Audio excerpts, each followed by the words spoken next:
పాతికేళ్లు రాకముందే ఆమెకు ప్రాణాంతక జబ్బు వచ్చింది. గుండె మార్పిడి తప్ప మరో మార్గం లేదని వైద్యులు తేల్చి చెప్పారు.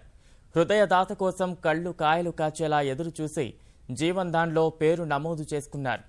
వారి కృషి ఫలించి రోడ్డు ప్రమాదంలో బ్రెయిన్ డెడ్ అయిన వ్యక్తి కుటుంబ సభ్యులు ముందుకొచ్చారు. ఆమెతో పాటు మరో 3 నిండు ప్రాణాలను నిలబెట్టారు. క్లిష్టతరమైన శస్త్రచికిత్సలను యశోద ఆసుపత్రి వైద్యులు విజయవంతంగా పూర్తి చేశారు. ఈమె పేరు అరుణ. కాకినాడకు చెందిన ఈమె వివాహం తర్వాత పుణేలో స్థిరపడింది. భర్త గోపాలకృష్ణ 2.5 బాబు కార్తీక్తో హాయిగా జీవిస్తుండగా ఒక్కసారిగా అనారోగ్యానికి గురయ్యారు. గతేడాది జూన్లో ఊపిరి పీల్చుకునేందుకు తీవ్ర ఇబ్బంది పడడంతో ఆస్పత్రికి వెళ్లారు. మందులు వాడినా తగ్గకపోవడంతో వివిధ పరీక్షలు జరిపారు. ప్రాణాంతకమైన డైలేటెడ్ కార్డియో మయోపతి ఉన్నట్లు నిర్ధారించారు. వ్యాధి చివరి దశకు చేరిందని, గుండెకు రక్తం చాలా తక్కువ శాతం అందుతుందని గుర్తించారు. గుండె మార్పిడి ఒక్కటే పరిష్కారమని వైద్యులు స్పష్టం చేశారు. గుండెదాత కోసం జీవన్ దాన్లో నమోదు చేసుకున్న అరుణ మందులు వాడుతూ జాగ్రత్తగా గడిపారు.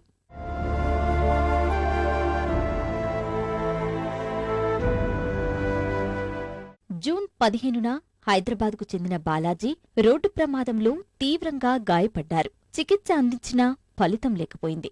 బ్రెయిన్ డెడ్ అయినట్లు వైద్యులు ప్రకటించారు. అవయవదానంపై యశోద ఆస్పత్రి వైద్యులు, జీవన్ దాన్ సిబ్బంది, అతని కుటుంబ సభ్యులకు అవగాహన కల్పించారు. దీంతో బాలాజీ భార్య దీప ముందుకొచ్చారు. యశోద వైద్య బృందం 9 గంటలు కష్టపడి బాలాజీ గుండెను విజయవంతంగా అరుణకు అమర్చారు. ఇక్కడి డాక్టర్లు 100% మిగతా రాష్ట్రాలకు కూడా ఈ అవయవదానం అనేది ఎంకరేజ్ చేయాలనే ఉద్దేశంగా పోతానికి తయారైనరు. మన రాష్ట్రం మరియు ఆంధ్రప్రదేశ్ రెండు కూడా అవయవదానంలో చెన్నైతోని పోటీ పడుతున్నాయి. ఇన్ సౌత్లో, నార్త్లో ఇది ఇంకా పాపులర్ కాలేదు. అక్కడ కూడా కావాలనేది నా ఒక ఉద్దేశం. తర్వాత ఇప్పుడు ఆర్గాన్ డొనేషన్ అనే ఒక కాన్సెప్ట్ వచ్చినప్పుడు ఎట్లా రియాక్ట్ అవుతారనేది మేము సంశయాస్పదంలో ఉన్నాం. డిస్కషన్లో చెప్పినప్పుడు వాళ్ళు సుముఖంగా ఉన్నారు. హార్టు, తర్వాత ఇది 2 కిడ్నీస్, మూత్రపిండాలు, లివరు, అంటే ఇంతమందికి వాళ్ళు ప్రాణదానం చేశారు. ఎంతో సంతోషకరమైన మా పాత్ర కన్నా వాళ్ళ అటెండెన్స్ ఇచ్చినటువంటి ఈ పాత్ర చాలా అభినందనీయం. ఈ జీవన్ దాన్ రోజు రోజుకి పెరుగుతోంది. అంటే మనం 3 సంవత్సరాలు ఇది మొదలుపెట్టి ఈ 3 సంవత్సరాల్లోనే 241 మంది డొనేట్ చేశారు. సో మొత్తం మనం కలుపుకుంటే 1000 మంది పైగా ట్రాన్స్ప్లాంటేషన్ అంటే అవయవాలు ప్లస్ టిష్యూస్ ట్రాన్స్ప్లాంటేషన్ చేయడం జరిగింది. కానీ ఇది సరిపోదు. మనకి లక్షలకి మందిలో అవసరం ఉంది ఆర్గన్ ట్రాన్స్ప్లాంటేషన్, కానీ మన 100లోనే మనకి డొనేషన్ జరుగుతోంది.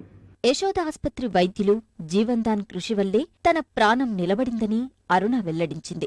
సొంత కుటుంబ సభ్యుల్లా భావించి చికిత్స అందించారని ఆమె భర్త సంతోషం వ్యక్తం చేశారు.